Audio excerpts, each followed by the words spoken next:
The next subject is called the law of averages. So important to understand the law of averages.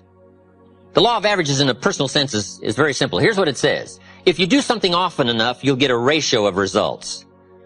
It's important for leaders to understand ratios.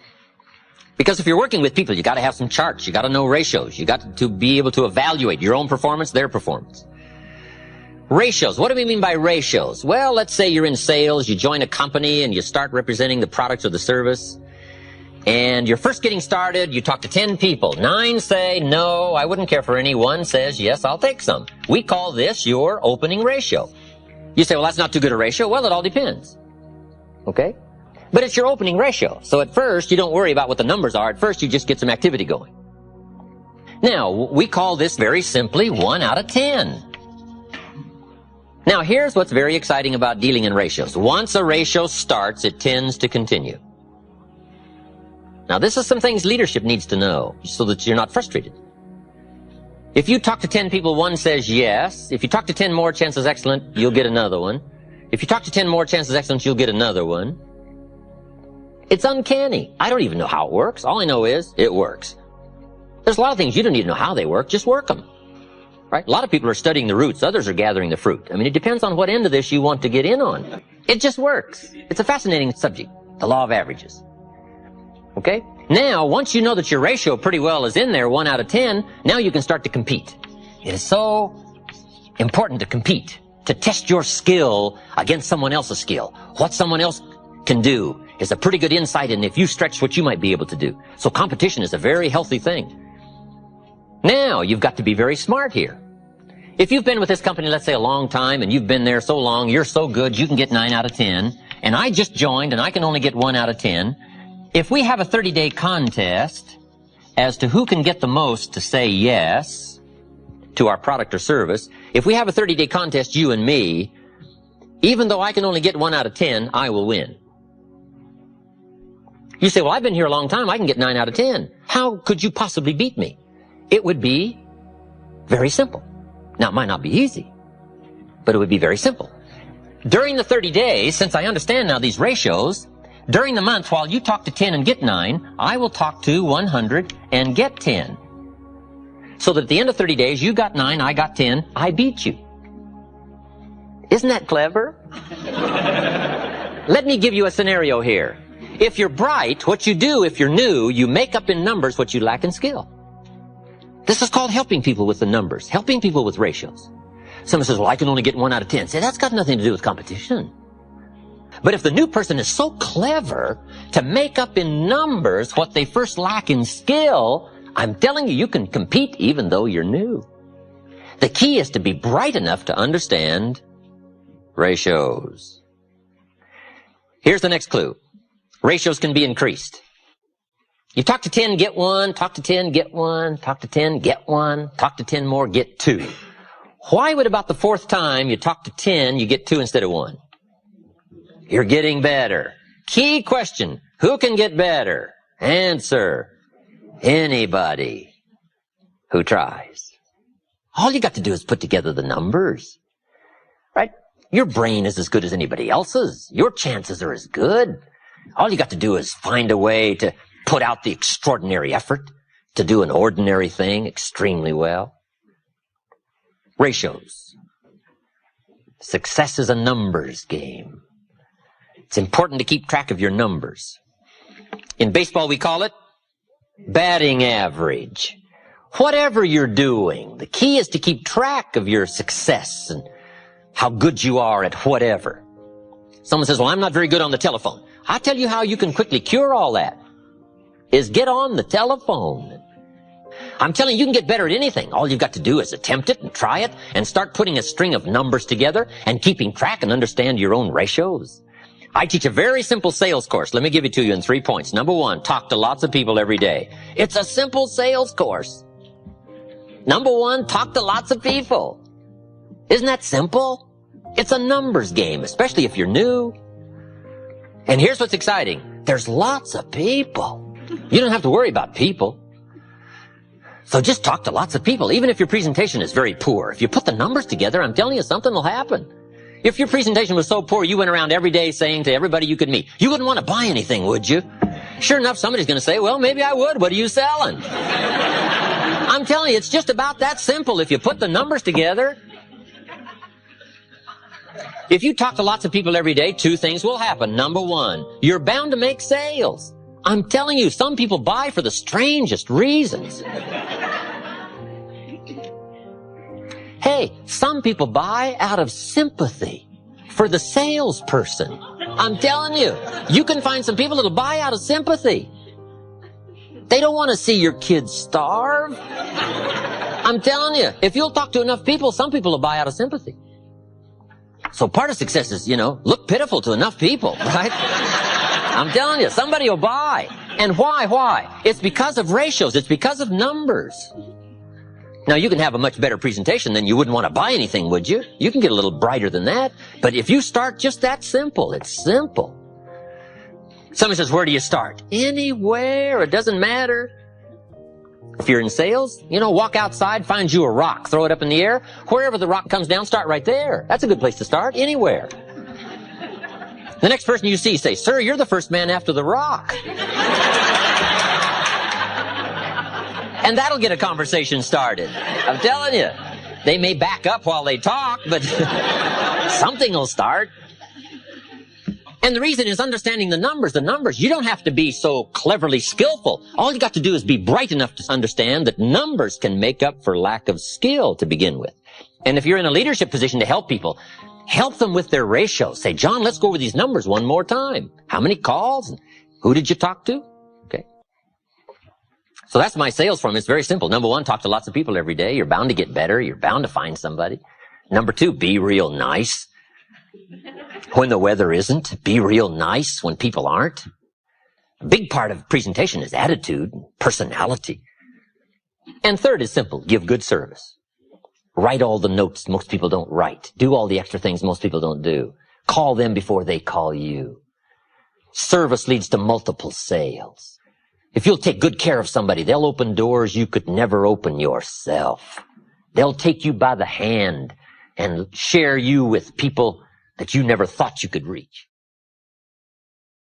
There's a unique story in the Bible. It's called the parable or the story of the sower. S-O-W-E-R. The sower in the ancient days was the person that planted the crops. Very simply. They got the ground ready, and the sower with a bag of seed would walk across the ground, sow the seed. That's how they got the crops going. And it's a very fascinating story, and it's got a lot to say, and it's got a lot to say about our subject called the law of averages.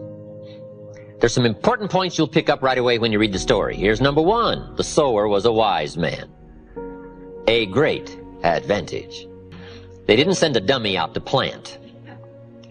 Number two, he was very ambitious.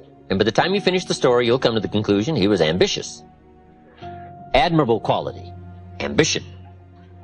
One writer said, I've learned to be both ambitious and content. That's a unique place to finally arrive, to be both ambitious and content. But this story says the sower was very ambitious. Nothing wrong with ambition, as long as you work the right formula. The sower was bright, and he was also ambitious. Number three, he went to work. It takes activity to furnish the labor that brings new life. Ideas without labor are stillborn. They never become tangible. They never become real. You got to put yourself through the activity, through the labor. So when you read the story, you'll find this was a hard-working sower. We call that admirable quality. Now, some interesting things that happened to the sower. It said he had excellent seed, point 4. He had the best. At least the scenario of the story says he had the best of seed. Boy, it's exciting when you feel that you're involved in the best product, the best service, the best idea, the best enterprise, something you feel proud about. Now, with all of these qualities, he starts out and now starts to unfold the scenario of life called the law of averages. Here's what happened. The sower goes out to sow the seed, and the first part of the seed that he sows falls by the wayside, and the birds get it. Now, I want you to understand the scenario. Here's what's very important for leaders to engage in. to teach the inevitable. It's very important to teach the inevitable. Key for leadership. Leaders must understand birds. Why? Birds are going to get part of the seed. It's called inevitable. And if you don't teach inevitability, people will be all upset. They won't know what to expect. We must all be prepared for what we call eventualities, the inevitable. So here's part of the scenario. The sower goes out to sow the seed and the birds get some. He sows some more seed and the birds get it.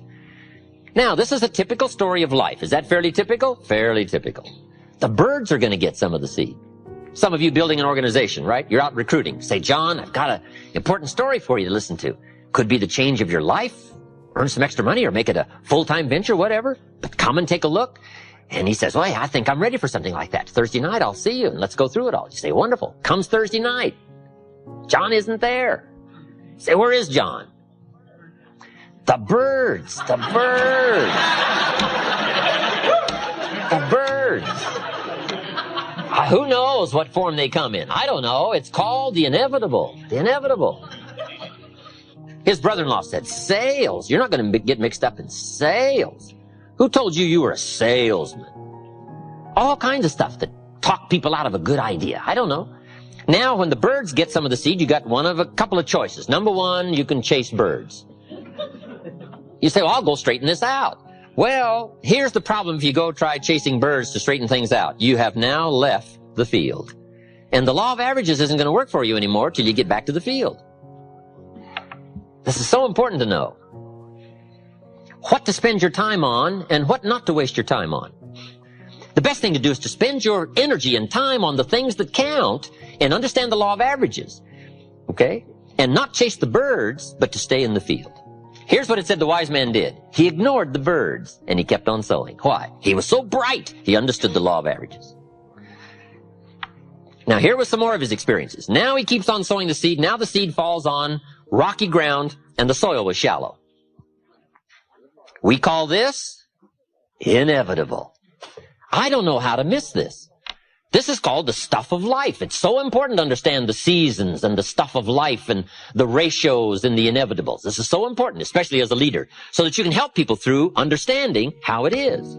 And it said this time the seed takes root and the little plant starts to grow, but the soil is so shallow that the first hot day, the little plants wither and die.